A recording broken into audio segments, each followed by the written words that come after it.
Hola, bienvenidos todos a esta clase algo experimental que han tenido a bien encomendarme. Espero sinceramente que el tiempo que van a invertir conmigo valga la pena.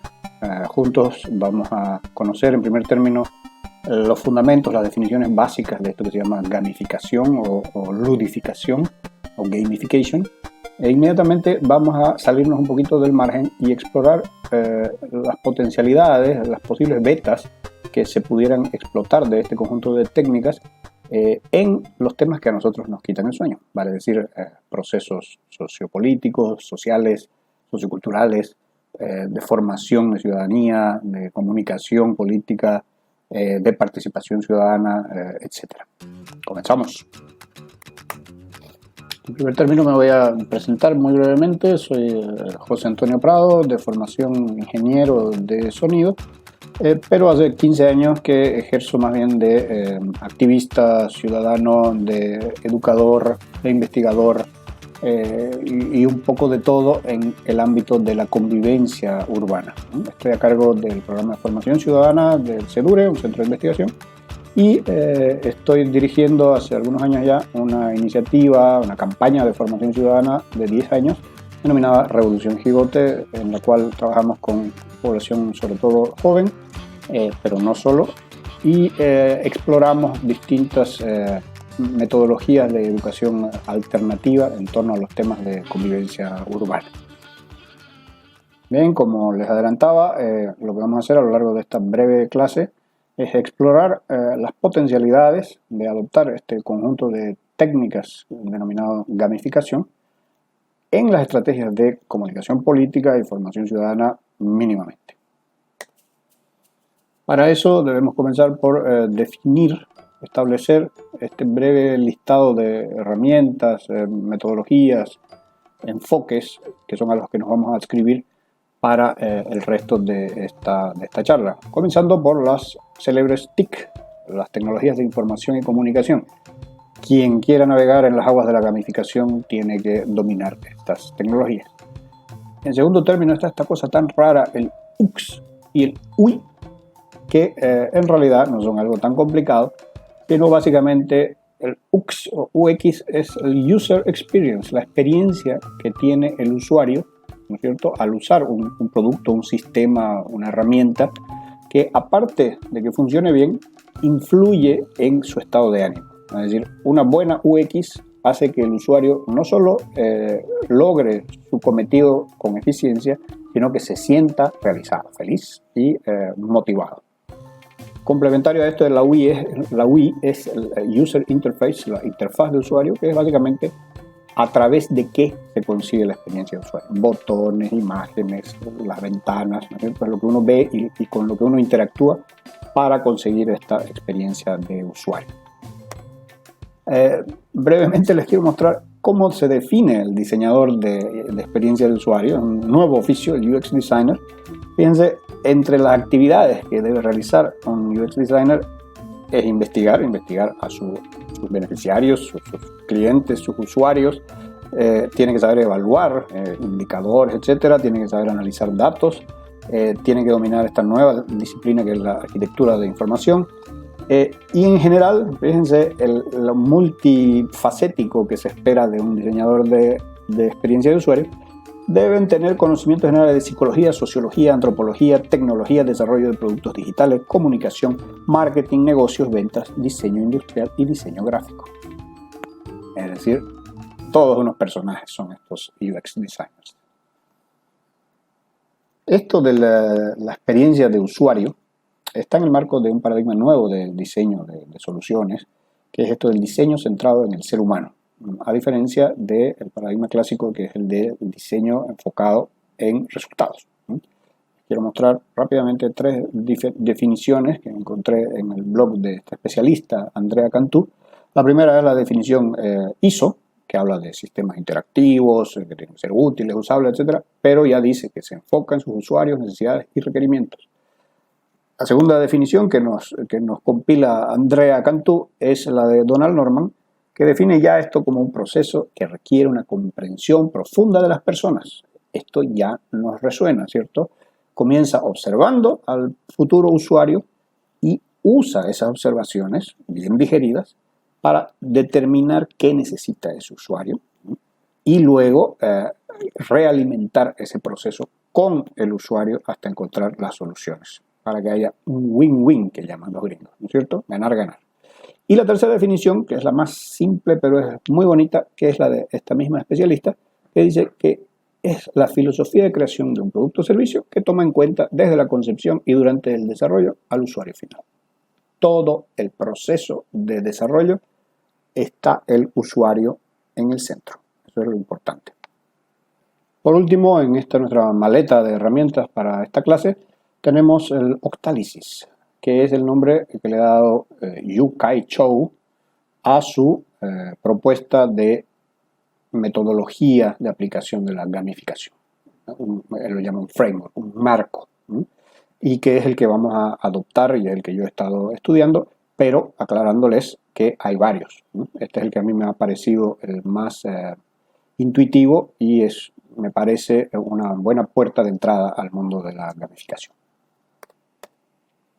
Bien, pero antes de sumergirnos en los aspectos operativos, metodológicos de la gamificación, les recuerdo que a nosotros nos interesa aterrizar, es decir, queremos explorar, experimentar la aplicabilidad de estas técnicas. Entonces necesitamos un problema para jugar. Les recuerdo que para hacer bien las cosas, el punto de partida es definir bien el problema, acotarlo, describirlo, entenderlo. Y eso se hace a través de un proceso de diagnóstico que estoy seguro ustedes conocen mejor que yo. Yo les planteo aquí un problema para jugar, que se manifiesta con los siguientes síntomas. En el ámbito de la administración del Estado y del poder político, índices sumamente severos y que se agravan de corrupción, de autoritarismo, una cultura de manejo del poder prebendal, caudillista, el populismo está pero en su auge, y esto ha llevado progresivamente a una gravísima desinstitucionalización. En el ámbito de la ciudadanía, el efecto visible de todo este proceso de degradación son niveles muy altos de apatía ciudadana, acompañada de mucha desconfianza. La confianza en las instituciones, la confianza interpersonal en el otro, en el desconocido, en el vecino, están por los suelos, en niveles que yo no había visto. Tenemos, digamos, como efecto visible general una democracia muy vulnerable y de muy baja calidad. ¿Okay? Esos son los síntomas que yo les planteo como problema, y el problema en sí, el diagnóstico, digamos, sería nuestra democracia representativa, el componente de representación de la democracia está en crisis. Yo diría una crisis terminal. Este no es un fenómeno local ni nuevo, es un fenómeno que lleva ya una década o más y es global. Ahora, muchas veces cometemos la equivocación en el proceso ingenieril de simplificar la maquinaria para entenderla, nos pasa como le pasa a quien desarma un reloj de estos antiguos, ¿no? Uno lo desarma, entiende qué bonito todo, pero después hay que volverlo a armar. Y cuando el sistema es complejo, ese método no es el mejor, porque sobran piezas. Y el gran problema, digamos, desde el punto de vista conceptual, es que tendemos a ver la realidad como unidireccional, lineal, y no como un ciclo, ¿no es cierto?, en lo que causas y efectos se retroalimentan. La realidad no es ni lineal ni es simple, por mucho que nos pese. La realidad es, según la teoría de sistemas, por lo menos esta definición, es lo que se llama un sistema complejo. Y es un sistema complejo retroalimentado en diversos loops y es multicausal, multinodal, por mucho que nos pese de nuevo. Yo les he preparado un pequeño juego, una simulación de sistemas, justamente para que exploremos esta definición de sistemas complejos. Aquí lo tenemos. Si ustedes se fijan, esto que estoy planteando aquí obviamente no es un sistema exhaustivamente bien modelado, pero me va a servir para discutir con ustedes esto de la multicausalidad de un sistema complejo. Por ejemplo, la participación ciudadana tiene incidencia sobre la transparencia de la gestión pública, en general la transparencia. A mayor participación ciudadana, mayor transparencia. A mayor transparencia, menor corrupción. A menor corrupción, mayor confianza. Esto que decíamos, ¿no? Que tan severamente dañada está. Y lo mismo, la transparencia también aumenta de manera directa la confianza. Ahora, la corrupción, al empeorar, aumenta la desigualdad, porque los recursos se van para los amigos. Al aumentar la corrupción también disminuye la calidad de la democracia. Al aumentar la corrupción disminuye la calidad de gobierno, de gobernanza.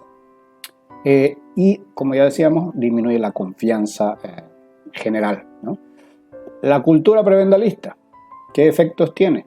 El prebendalismo, obviamente, uno de sus efectos más fuertes es disminuir la cultura ciudadana, porque el poder nos acostumbra a tener siempre la mano tendida y a aplaudir y agradecer cuando hacen su trabajo los políticos.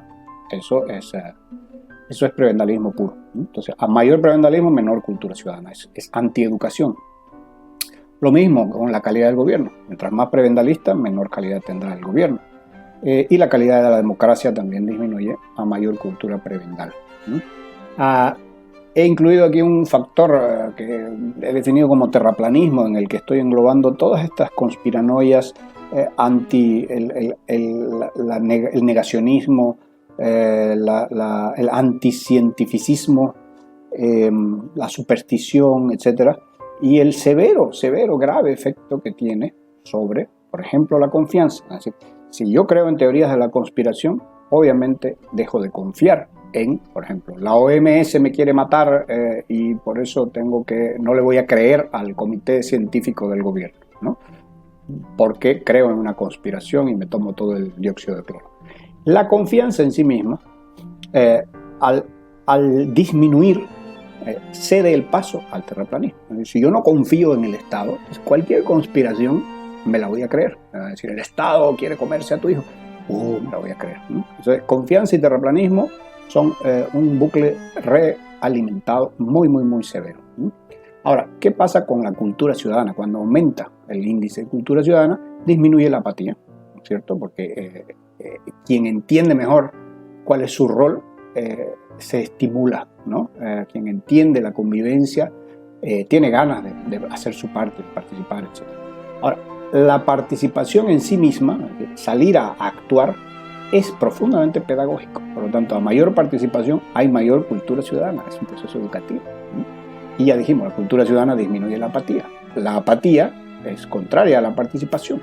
Al disminuir la apatía, aumenta la participación. Es un ciclo positivo. Entonces, vamos a echarlo a andar esto para que vean más o menos los efectos. Esto es obviamente un modelo simplificado.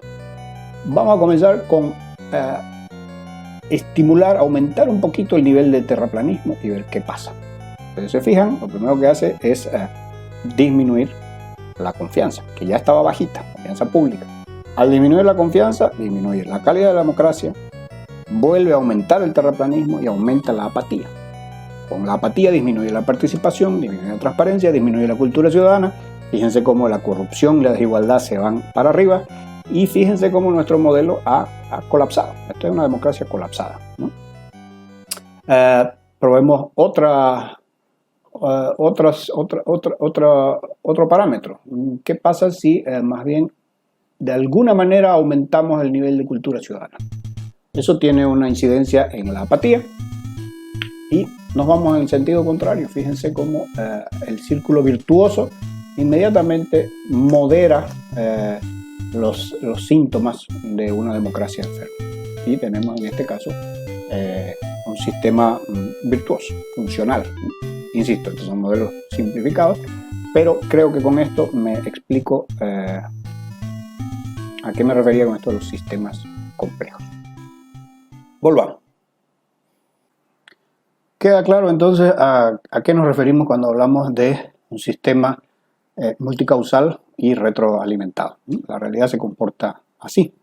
Y como hemos visto, nuestro problema de juguete puede muy bien definirse como una relación tóxica, como dicen los adolescentes, entre sociedad civil y clase política. La sociedad civil una sociedad civil desinformada y apática, elige a los peores para administrar la cosa pública, y los peores, que tontos no son, se ocupan de mantener a la sociedad civil desinformada, desempoderada, desconectada, ¿no es cierto?, para que de esta manera se perpetúe este círculo vicioso que mucho beneficia a quien quiere medrar de lo público.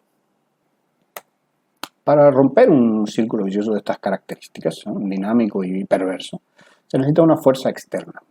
¿Por qué? Porque ustedes conocen ese principio de la física que dice un objeto en movimiento permanecerá en movimiento hasta que una fuerza contraria o distinta lo frene, lo desacelere, lo detenga o lo desvíe. En este caso esa fuerza no está. La clase política no tiene ninguna intención de generarla y la sociedad civil no puede. Yo esto me lo explico con una teoría que me marcó mucho cuando era un universitario hippie y quería hacer cambios profundos en mi personalidad. Y leía uno de estos chamanes, algún esotérico por ahí, que hablaba de que para cambiar algo vos necesitas tener la energía para hacerlo. Y generalmente todas las personas ya tenemos distribuida nuestra energía. La tenemos invertida, gastada, asignada. Y es muy raro el adulto que tiene una cantidad significativa de energía. Incluso los tiempos de ocio que uno dedica, si el sábado voy a estar en mi hamaca escuchando mi partido y tomando mi cerveza, eso no es energía libre, disponible. Está invertida. No en trabajar, pero está ya asignada, ¿no? Entonces, un adulto que no tiene energía disponible, usable y en cantidad suficiente, no va a poder generar cambios ni en su personalidad, ni en su entorno, etc. Lo que decía este viejo hippie era que antes de intentar el cambio, lo que hay que trabajar es en liberar energía. Es decir, encontrar cómo la estás usando y estratégicamente dejar de hacer alguna cosa que te consuma mucha energía para que esa energía quede disponible y ahí recién intentar el cambio de hábito o lo que fuera. Esto mismo yo lo aplicaría a la sociedad, ¿no? Y es una analogía a lo que hacen los ingenieros, los químicos, los científicos en general con las aleaciones, cuando combinan átomos de una cosa, moléculas de una cosa con la otra. Lo que necesitan hacer para reconfigurar los materiales, por ejemplo, es primero liberar esos electrones y después generar nuevas conexiones, ¿no es cierto? Básicamente eso, soy un ignorante en el tema, pero es básicamente eso. Análogamente, lo que nosotros necesitamos es generar motivación, es decir, energía disponible en la ciudadanía. Motivación e interés son una sola forma de descripción de energía. Y luego necesitamos hacer nuevos enlaces, no dejarla libre esa energía, sino canalizarla en interés hacia la participación en los asuntos públicos y el aprendizaje de la cultura democrática, urbana, etc. Esa es mi pomada. Bien puedo estar equivocado. Entonces, el problema descrito de otra forma, ya como pregunta, es ¿cómo hacemos para motivar el interés de la ciudadanía y cómo hacemos para dirigir ese interés hacia lo que a nosotros nos parece que es importante? Y aquí entonces, habiendo descrito y definido lo que necesitamos hacer, hipotetizamos, ¿no? Lo que yo les propongo es que el diseño de una estrategia gamificada y su implementación adecuada y sostenida, esto es muy importante, puede resultar en mayor involucramiento, aprendizaje, cultura ciudadana y participación política del público objetivo de esta estrategia, ¿no? Al gatillar en ellos motivaciones que lo guíen y lo acompañen hasta, esto es importante, suena medio trucho, su autonomía energética. Con esto me refiero a alcanzar, superar cierto umbral de estímulo externo hasta que ya no sea necesario el estímulo externo. Voy a profundizar un poquito más sobre esto más adelante, que suena un poco turbio. Entramos entonces por fin a definir esta famosa gamificación, qué es, cómo se usa, de dónde surge. Obviamente la palabra viene del inglés game, que es juego. Y piensen ustedes, por ejemplo, en la clásica estereotipo del adolescente, ¿no es cierto? Su profesora de colegio se queja de que es incapaz de sostener la concentración, no puede estar 10 minutos quieto, no atiende, no charla, es un desastre, no tiene disciplina, no tiene capacidad de concentración, el tipo está acabado. Sin embargo, ese mismo adolescente es capaz de pasarse un día, 2 días, 3 días con sus noches sin dormir ni comer, avanzando en su juego de rol. porque tiene que vencer a un dragón, porque tiene que conseguir una espada o una capa invisible, porque están sus amigos ahí, su equipo, ¿cómo se llama? Su clan con los que tiene que avanzar en cierta misión, y no necesita ningún estímulo exterior para cumplir con sus metas, usando impresionante capacidad de concentración, creatividad para resolver problemas, capacidades sociales de pedir ayuda, de asociarse, es decir, todo eso que no hace en el colegio, en la clase de historia, que efectivamente a los 10 minutos ya está en otra, en el juego sí lo hace, es decir, sí se concentra, sí resuelve, sí se enfoca, sí trabaja, prioriza. ¿Por qué? Y eso no es solo a adolescentes, era un ejemplo. La pregunta era, ¿por qué jugar, a diferencia de las actividades, digamos, obligatorias, ¿no? del trabajo, etcétera, que necesitan que uno lo empujen o uno necesita tener el estímulo externo de que, bueno, para ganarme mi sueldo tengo que hacer esto que me aburre, que no me gusta? Y a diferencia de eso, el juego nos impulsa, nos mueve, nos estimula. No necesitamos que nos empujen a divertirnos. Lo hacemos motivados por la misma experiencia. Ese punto es clave, ¿no? Eso es lo que descubrieron los teóricos de la gamificación hace varios años ya. Y aquí nuestro amigo Yukai Chou, ¿no es cierto?, el creador de Octalysis, que vamos a conocer, dice simplemente: los juegos no tienen otro propósito que complacer al individuo que los juega. Y ahí está el quid de la cuestión. Aquí está la definición más bien de Wikipedia, que dice la ludificación, en castellano correcto, tiene por objeto introducir estructuras creativas e innovadoras provenientes de los juegos para convertir una actividad a priori aburrida en otra actividad que motive a la persona a participar. En este sentido se ha definido que la ludificación pretende persuadir a la persona para convertir una tarea en un reto atractivo que merezca la pena continuar. He destacado esas dos frases porque fíjense que es la propia actividad gamificada, es la propia actividad en juego la que motiva a participar. No es una motivación externa. Y lo mismo, el simple reto hace que merezca la pena continuar.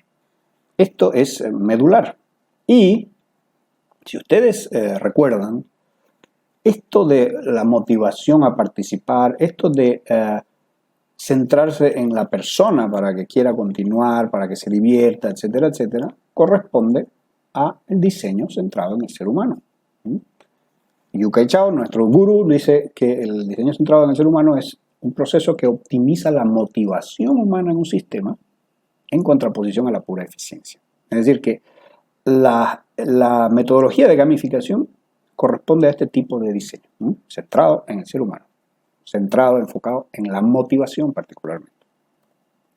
Nos acercamos entonces, como en espiral, al Octalysis, al marco, al modelo conceptual operativo para aplicar la gamificación.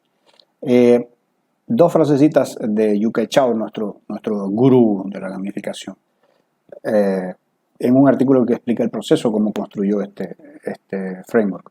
Dice: yo vi que los juegos son divertidos porque apelan a ciertos core drives, ahorita vamos a traducir eso, que están dentro nuestro y que nos motivan, cuando son estimulados, a realizar ciertas actividades. Ojo ahí.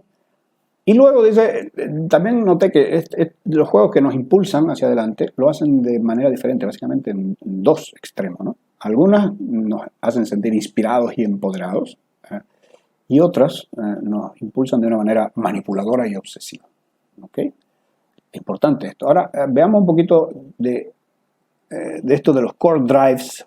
Es complicado generalmente traducir. Hay muchas palabras como accountability, por ejemplo, del inglés, que no tiene buena traducción. Entonces, aquí hay las traducciones de Google. Si ustedes se fijan, core, esto es fácil, ¿no es cierto? Es núcleo, ¿no? El core es el núcleo, es el centro, el corazón, la esencia, la entraña, ¿no? Y drive, por otro lado, es, si ustedes se fijan, el impulso, el empuje, el avance, el dinamismo, la energía, ¿no? Es decir, el estímulo. O sea, un core drive de una persona es un un impulso vital o un impulso básico. Vamos entonces por fin a conocer el famoso Octalysis, este framework creado por nuestro gurú Yukai Chou, que tiene representación gráfica en un octágono, en cuyos vértices el gurú ha ubicado los 8 motivadores básicos, core drives, que él ha identificado como el abanico completo para trabajar en la gamificación. Ahora, si bien esto tiene origen en los juegos, es decir, al estudiar el comportamiento de las personas cuando juegan, esto se hace evidente, la aplicabilidad de esto es general, es global. Y ese es justamente el chiste de la gamificación, como vimos en la definición. No es convertir todo en un juego, es tomar componentes de los juegos y aplicarlos a actividades que no son juegos. Vamos entonces a explorarlos uno por uno estos indicadores de manera más o menos somera, pero para que los conozcan y vean qué bien pensados que están. El primero de ellos, el número 1, es el llamado meaning, significado. Este se activa cuando sentimos que lo que estamos haciendo es para la historia, es importante, nos sentimos únicos, nos sentimos llamados por el destino, que estamos cambiando el mundo, que estamos contribuyendo a la sociedad, en fin, de acuerdo a nuestros valores. Este se activa ante esa sensación, ante sentirse trascendente. El segundo, el core drive, el accomplishment que se llama, o sea, los logros, el logro, la realización, es el que se activa justamente cuando sentimos que estamos progresando, que estamos avanzando.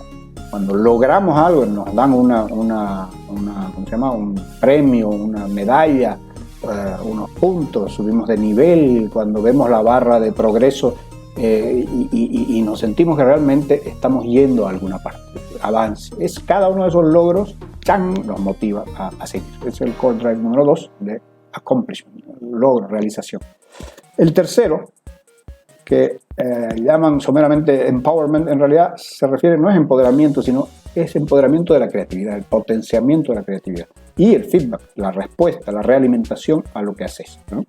Esto se da cuando, en un juego en particular, cuando tenés espacio para pintar, para crear, para diseñar, para inventar o para resolver creativamente, y además recibir feedback y entonces probás otra cosa. Es decir, el sentirte desafiado y el lograr ciertas cosas con tu inteligencia, con tu creatividad, es un motivador importante. Es el número 3. El 4, que está por acá con estas moneditas que le puse, es el de ownership, es de propiedad o posesión, es el relacionado con tener cosas, ¿no?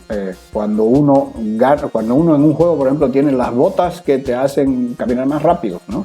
O la capa de no sé qué, o la espada de no sé cuánto, o cuando ganas moneditas que podés canjear por no sé qué otra cosa, todo eso que vas obteniendo, ¿no? Consiguiendo, te motiva, ¿no? Ese es un tipo de motivador que vamos a ver qué particularidades tiene. El número 5 es el relacionado con lo social, ¿no? Es la influencia social, es el que se activa cuando nos conectamos con otros, cuando, por ejemplo, el uno es el tutor del otro, vení novato, noob, yo te voy a acompañar, te voy a ayudar, cuando somos parte de un clan. También es el mismo indicador que se activa cuando nos sentimos identificados, cuando algo nos recuerda a nuestra infancia, cuando ocurren cuando se visibilizan estos tejidos entre personas. Eso es muy motivador, ¿no? Para cierto tipo de personas. El número 6, que se llama scarcity, está relacionado con la escasez, es la traducción literal de scarcity, pero también con la impaciencia. Es decir, este es un tipo de motivación. Por ejemplo, estos juegos en los que vos sembrás maíz y cosechás el maíz y aparece un relojito, no vas a poder volver a cosechar ese maíz hasta que pasen 45 minutos. Esa impaciencia que te genera es debido a este motivador. Es decir, te quedás jugando unos 45 minutos más porque querés volver a cosechar esos frijoles o maíz o lo que sea, ¿no? Y es porque batallás contra la escasez, por más que no sea real, digamos, ¿no? Pero querés tener y estás ansioso, ¿no? y te quedas ahí porque sos impaciente. Ese es un tipo de motivador muy frecuentemente encontrado en los jueguitos de redes sociales. El número 7 es el llamado unpredictability, ¿no? Impredecibilidad y curiosidad también. Este es el que nos lleva adelante para saber qué pasa después, ¿no?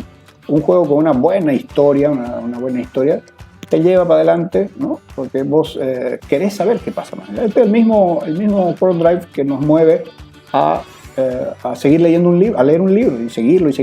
Queremos saber qué va más allá, ¿no? Y además no es solo la curiosidad, sino también este nerviosismo que te produce el no saber qué va a pasar, ¿no? Es medio ambivalente este motivador. Y finalmente el número 8 le puse por último una lápida es el que se llama avoidance, evitación en realidad. Es castellano eso, pero suena horrible. Es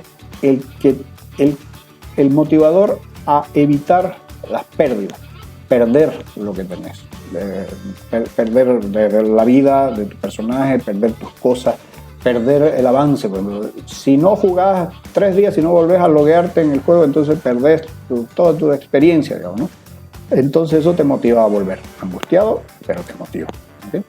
Esos entonces son los 8 motivadores que se combinan, nunca van solos, se combinan para construir la motivación perfecta, entre comillas, para las acciones que queremos que nuestro jugador desempeñe. Ahora, probablemente alguno se haya dado cuenta de que la manera en que están dispuestos en el octágono estos core drives no es aleatoria. Hay una lógica gráfica bastante interesante. Si ustedes se fijan en el lado izquierdo, en el amarillo estos 3 motivadores, el de la escasez, el de la posesión o propiedad y el de los logros, son motivadores en los que se activa la racionalidad, la lógica, cálculos, ¿cierto? Las propiedades, es decir, aquello, quiero eso, necesito conseguir eso, o voy a lograr eso otro, ¿no? O estoy impaciente porque quiero saber, me motiva ese relojito. Son motivadores extrínsecos, es decir, llegan desde afuera, ¿ok? Importante.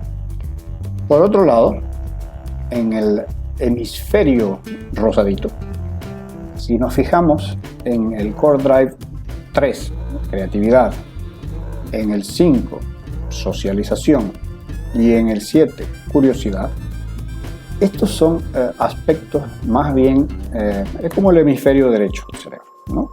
Son los aspectos de la creatividad, artísticos, ¿no? No necesitas una recompensa para pasarla bien con tus amigos, para divertirte, para leer un libro, ¿no? Es la propia actividad, es lo que conversábamos antes, es la propia actividad la que te motiva, es gratificante por sí misma, no necesitas el premio y la cosa externa. Motivadores intrínsecos, ojo ahí. Pero eso no es todo. Si agrupamos los motivadores en los que están arriba y los que están abajo, vamos a notar lo siguiente. Tanto el motivador de sentir que haces algo con significado, como la creatividad, el resolver cosas con tu creatividad, o el ir alcanzando logros y progresar, son motivadores que te dejan cargados, que son positivos, son luminosos, ¿ya? Por otro lado, aquellos del lado inferior, de la parte inferior del octágono, tanto la impaciencia por evitar la escasez, o el miedo de perder, o la inseguridad, el nerviosismo por no saber lo que viene, son motivadores de tipo oscuro, ¿ya? Te dejan con mal sabor de boca, son angustiantes, ¿ya? También motivan, pero atentan contra la salud mental y la felicidad. No es que no haya que usarlos, pero hay que usarlos con más cautela. Bien, entonces hemos conocido lo que se llama la fase 1 de Octalysis. Aprendimos a reconocer los 8 motivadores básicos, los core drive que se llaman. Aprendimos además que no están dispuestos en el octágono de esta forma por un capricho, sino que para recordarnos que hay, por ejemplo, algunos que nos motivan de manera clara, prístina, luminosa, inspiradora, mientras que hay otros que nos motivan de una forma más bien oscura, a través de ansiedad, angustia, miedo, incertidumbre, impaciencia, ¿no es cierto? Hay que decir que los motivadores de tipo oscuro son mucho más poderosos que su contraparte. Es decir, empuja mucho más el miedo que el amor, lamentablemente, en la vida. Pero a uno tiene que preocuparle el efecto que está provocando, que puede provocar en su usuario. Es decir, no es algo que se deba usar con irresponsabilidad, sino al contrario, de manera muy quirúrgica, inteligente y estratégica, porque nuestro público objetivo no es un grupo al que queramos sacarle algo, no queremos que nos compre algo y después, si te he visto, no me acuerdo. Es gente con la que queremos establecer redes y lazos. Por lo tanto, tenemos que cuidarla y quererla y mimarla y aprender juntos. Al mismo tiempo, hemos aprendido que el grupo de motivadores a la izquierda, en el hemisferio, entre comillas, izquierdo, responde más bien a la lógica, a la racionalidad, al cálculo frío, y todos ellos, estos tres, el de conseguir logros, el de conseguir bienes, premios, y el de evitar la escasez, y el de básicamente cumplir con lo que uno ansía, son estos tres motivadores de tipo extrínseco. Es decir, todos ellos nos mueven hacia adelante para conseguir algo que no tenemos, sea tangible o no, pero necesitan de ese gancho. ¿Okay? No se mueve solo uno a través de estos motivadores. Por el contrario, aquellos que están en el lado derecho, en el lado rosado, la creatividad, las relaciones sociales, la curiosidad, son más bien motivadores que no necesitan ningún estímulo. Uno no se reúne con sus amigos porque haya un premio en alguna parte, o uno no crea, no pinta, no dibuja, no canta para conseguir subir de nivel o una cosa así, sino que la actividad en sí misma es motivadora, contiene la motivación. Se llama motivador, los tres estos se llaman motivadores intrínsecos, es decir, están dentro, están amarrados, anclados a la misma actividad, al mismo motivador. Por lo tanto, este es el que nos interesa más si recordamos que el problema que habíamos definido es que necesitamos fuerzas para romper un círculo vicioso, fuerzas que la sociedad civil no tiene disponibles en este momento. Y por lo tanto, si bien tiene que haber un proceso, una ayuda, un empujoncito para hacer temblar este círculo vicioso, lo que buscamos es que las personas de la sociedad civil que queremos despertar hacia el debate público tienen que alcanzar un cierto umbral y ser capaces, con nuestra ayuda inicial, de generar su propio estímulo. Es decir, que el hecho de participar en la vida pública sea, jugar, en sí mismo estimulante.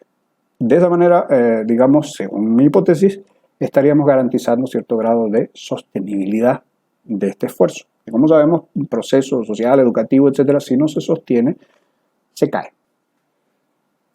Y finalmente, el premio a la paciencia, ¿cómo diablos se diseña con Optálisis? Aquí tenemos un flujograma esquemático, los componentes y sus relaciones del ciclo, de la iteración. Empieza obviamente con nuestro jugador, usuario, ciudadano, que ejecuta una secuencia de acciones que se han diseñado y que se espera que ejecute en el orden en que se han diseñado.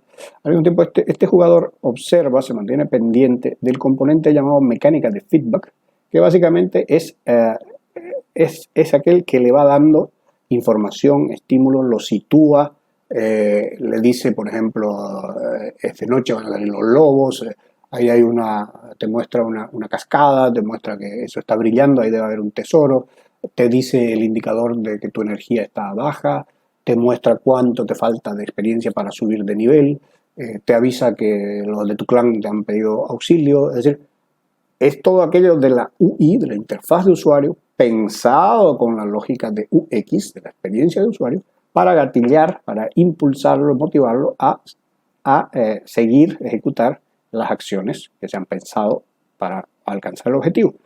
Cuando estas acciones se ejecutan, bien o mal, impactan en los indicadores. indicadores, ustedes saben bien, son aquello con lo que medimos el avance hacia nuestro objetivo. Cuando uno define un objetivo, hay que inmediatamente establecer cómo se mide y cómo se calcula, ¿no es cierto? Y en qué escala vamos a necesitar operarlo. También estas acciones resultan o sitúan al usuario en lo que he llamado un logro, digamos, ¿no? Es un hito. Ese logro puede ser positivo o negativo, pero es una consecuencia y pone al usuario en un cierto lugar, que obviamente la mecánica de feedback empuja coincidentemente. Finalmente hay el componente de la recompensa, de la motivación, del premio, ¿no? Que puede estar o no incluida en el logro. Si es una cosa muy simple como registrarse, tal vez no valga la pena una recompensa. Aunque hay, si ustedes han jugado estos juegos complejos en los que comienza muy de a poquito, ¿no es cierto? Y el tutorial, uno está ahí, todavía no tiene ni pantalones, y te aparece alguien que te enseña, ¿no? Le dice, mira hacia la izquierda y a la derecha con el botón tal. Uno hace eso y ¡pran! Muy bien, excelente, has subido de nivel y te premia por hacer así, y después se va volviendo más complicado, ¿no? Eso es en función de lo que vamos a discutir inmediatamente. Esta es la lista de tareas, el checklist de las tareas para complementar con este flujo, ¿no? Y resolverlo, nutrirlo de los componentes específicos de nuestro sistema o proyecto. En primer término, hay que definir el objetivo de nuestro juego o sistema gamificado, ¿no?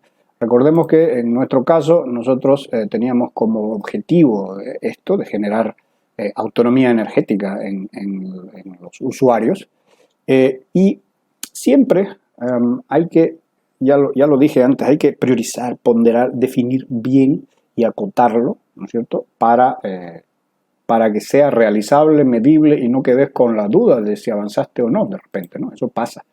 En segundo lugar, inmediatamente definido el objetivo, se definen, como decía, los indicadores. ¿Cómo se va a medir aquello, ¿no? En el caso de que uno quiera que, por ejemplo, el grupo al que me voy a dirigir conozca la Constitución, ¿no es cierto?, hay que ver cómo vamos a medir eso, ¿no es cierto? Una medición inicial, un test, una cosa así, otra intermedia, otra después, y definir qué índice hay, de cuánto a cuánto y cómo lo vas a evaluar. Eso es imprescindible, ¿verdad? En marketing, porque la gamificación se usa muchísimo en marketing, se llama business metrics, ¿no es cierto? Las métricas de la negocia. A continuación está el componente medular de esta metodología. Recordemos que esto es centrado en el usuario, enfocado en las necesidades, en conocerlo profundamente, en poder predecir su comportamiento, en resolver las necesidades o anhelos que tenga, etc. Por lo tanto, hay que definirlo y conocerlo. Todos sabemos además que no existe una solución que sea universal, sino que hay que acotar y hay que afinar el tiro para que resulte efectivo. Una de las miles de metodologías que existen para esto es la que les voy a mostrar, que es extraída de nuevo de la maleta del marketing, ¿no? Y es lo que llaman los marketineros la definición de el customer persona, o el user persona, o el persona lo usan a forma de arquetipo, ¿okay? Se toma una serie de usuarios, digamos, que uno quiere que sean quienes usen el sistema, ¿no? Perfiles por los que uno quiere que se trabaje, reales, y se empieza a hacerle esta radiografía, ¿no? Por ejemplo, cuáles son sus datos, sus rasgos de personalidad, sus intereses, en este caso dice las razones para usar el producto. Esto hay que sustituirlo en el caso de trabajos de procesos sociales, las razones para comprar el producto, es decir, ir un paso más allá, sus destrezas, su oficio, qué sé yo, y su nivel de manejo de la tecnología. Bueno, a esto yo le he agregado además un componente que hace más particular la persona, que es qué rasgos tiene que la hacen única, que no van a tener otros arquetipos, ¿okay? Esta metodología, que es bastante simple, nos va a dibujar a este arquetipo. Como hacían los griegos con los dioses, qué sé yo, esto es parecido. Nuestro customer persona A tiene estos y estos rasgos y por lo tanto yo puedo predecir cómo va a comportarse. Además recordemos que esto es retroalimentado y siempre consultando, verificando, analizando el comportamiento y satisfacción del usuario. Acto seguido hay que definir aquellas acciones, pasos que queremos que nuestro usuario o jugador siga para avanzar hacia el objetivo, ¿no? Son pasos secuenciales y el orden es vital, ¿no? No son acciones sueltas, sino que es un recorrido, es una secuencia. De nuevo les voy a mostrar una metodología simple del mundo del marketing. En este caso es un User Journey Map que se llama, es básicamente un mapa de recorrido, de viaje del usuario.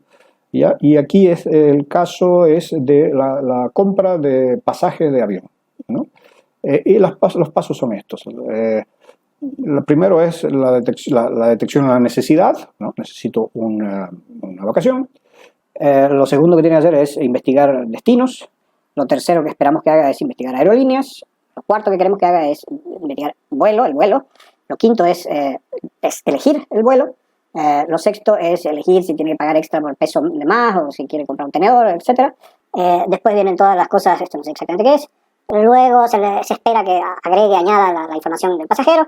Luego debería pagar, ¿no es cierto? Y finalmente se espera que reciba la confirmación. Esa secuencia, fíjense ustedes que, salvo excepciones, tiene que hacerse en ese orden. Nos dice mucho. Cada uno de esos pasos nos da pautas sobre cómo estimular a nuestro usuario, al que ya conocemos. Entonces, fíjense, por ejemplo, aquí hay varios, en este método en particular del marketing, está calificado cómo se siente el usuario, cómo uno prevé que se sienta conociendo el arquetipo en cada paso, ¿no? Cuando decide que se va de vacaciones está chocho. Eligiendo destinos también. Cuando tiene que investigar aerolíneas y vuelos no le gusta. Elige el vuelo, bueno ya. El de los trámites, que no le gusta. Pagar, a nadie le encanta, pero finalmente recibir la confirmación es la gloria, ¿no? Y aquí uno puede ir agregando distintos lanes, carriles con más complementos que ayuden a orientar el diseño. Enseguida tenemos que definir o establecer estos win state que se llaman los logros que les decía, ¿no? Es decir, a dónde te lleva cada acción, ¿no? Dónde quedas parado al término de cada acción, para que quedes listo para la siguiente, ¿no?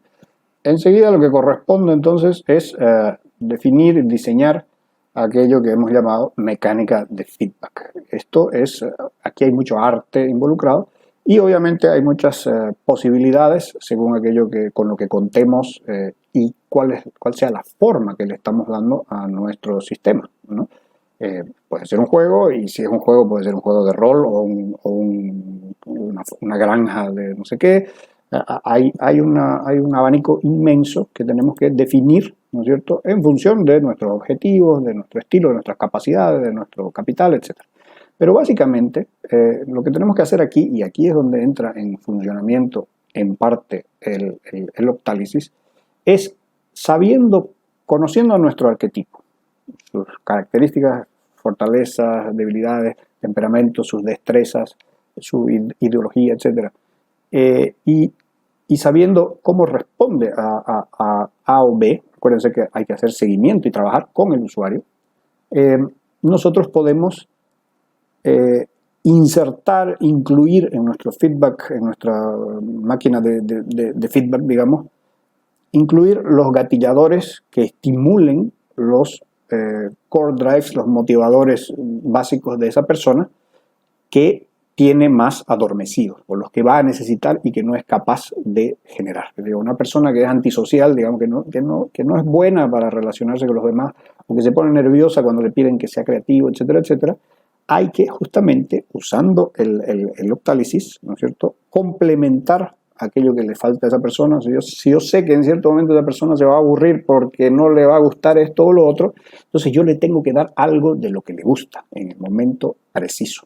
De eso se trata básicamente el diseño de esta máquina de feedback, ¿no es cierto?, que en cada momento yo puedo predecir cómo se va a comportar mi usuario y tengo que adelantarme para que esté siempre a gusto. Esa es básicamente la lógica de esto.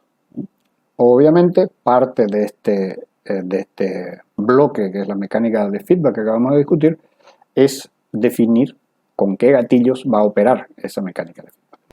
Y finalmente, y relacionado con todo lo anterior, hay que decidir qué tipo de recompensas e incentivos vamos a ir entregando y cuándo, en función de todo lo anterior, ¿no? Conociendo el objetivo que buscamos y conociendo a nuestro usuario. Si es un sistema para niños, pues le daremos juguetes o qué sé yo. Si es una cosa para adultos, pues cumpliremos de acuerdo al usuario. Vamos a construir nuestro sistema en torno a él.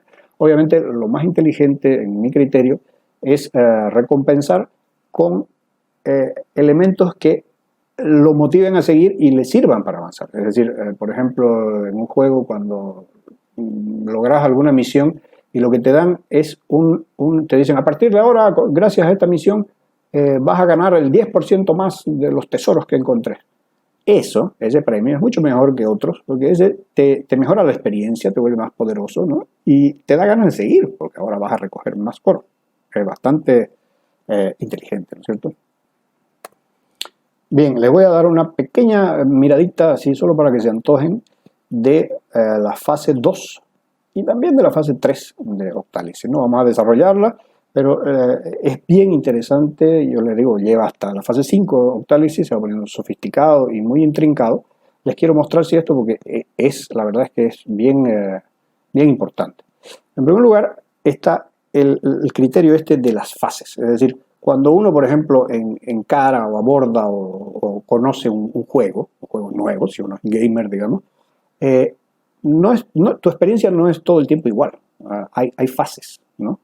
Más o menos largas una o la otra en función de cada sistema, cada juego. Y las fases que ha identificado nuestro gurú son las siguientes. Primero, el descubrimiento. Esto es antes de comenzar a jugar. Es la etapa en la que te enteras de que existe y es el momento en el que, o la fase en la que o abordás, te interesás y lo compras, o lo bajás, o lo hackeás, o lo craqueás, o qué sea, o te vas para otro lado. Ahí hay que actuar, ¿no es cierto?, para convencer de que la gente se suba al barco, ¿no? Comience el viaje con nosotros. La segunda, esa generalmente es una fase breve. La segunda, que se llama onboarding, ¿no?, la incorporación, es toda esa fase también breve, en la que el usuario, el jugador, aprende a jugar, conoce el juego, las herramientas, el tutorial, etc. Y cuando termina esa fase está listo para el grueso, digamos, del juego, ¿no?, que es el scaffolding, que es la parte más larga, usualmente, ¿no? Andamiaje es la traducción, no sé por qué, que es ya el viaje en sí, ¿no? Todo ese ciclo de acciones, no iguales, pero con la misma lógica, que lo hacen a uno avanzar hacia el objetivo, que yo. Hay que ir derrotando a tales y tales y tales e ir avanzando, ¿no? Derrotas a los villanos de medio pelo, luego derrotas al jefe, luego te dan un tesoro, volvés al pueblo, compras cosas con ese tesoro, te compras pociones de no sé qué y vas al siguiente y así, ¿no? Todo eso es el scaffolding, es hasta terminar, entre comillas, el juego.